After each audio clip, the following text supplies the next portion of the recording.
weekend. With so many people voting, you will have to remember to bring one thing with you to many polling places: patience. We are learning of some problems at polling places across the Milwaukee area, problems that are being sorted out. With more on today's voting process, let's start with Justin Williams, who's live in downtown at one of those polling places. Justin, what do you got?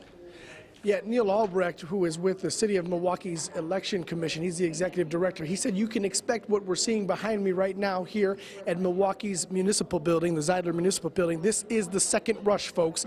The rush of people getting off of work and then making their ways to the polls to vote. Albrecht also says the city's polling places opened on time this morning to what he describes as a mass of voters.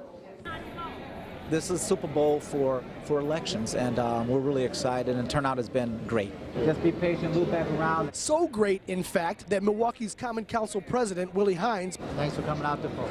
Pleads for patience from voters at Martin Luther King Jr. School after a voting machine malfunction forces wait times to exceed 2 hours Tuesday morning. Meanwhile, and I finally got the vote. Yay!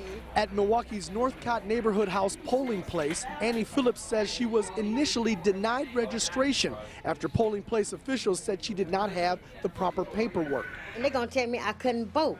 But members of an organization called Common Ground stepped in to help. She asked, will you please assist me so that I can register and I can vote, and we were able to do that. Hey, I voted, and I'm happy now. You know, I feel like my vote is really going to be the one that counts, okay? The reasons that have been articulated to us were interference with the voting process. Bruce Landgraf is a Milwaukee County Assistant District Attorney who is working with the Election Integrity Task Force. He says there have been around a half-dozen requests for law enforcement to remove poll observers who violated polling place rules. I would say that this is the first time that we've had those sorts of requests during an election.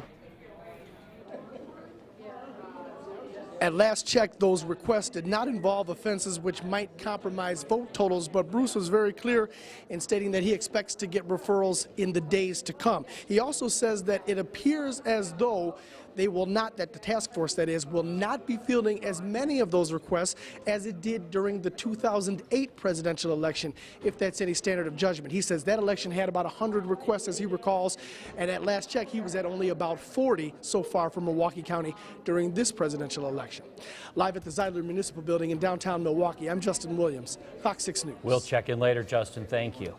Mentioned patience earlier. We'll say it again. You may need a little bit more tonight. With the numbers to be so close, expected to be so close, many are predicting the presidential race won't be called until late tonight, maybe even tomorrow morning. Yeah, when it does, Fox 6 will be there.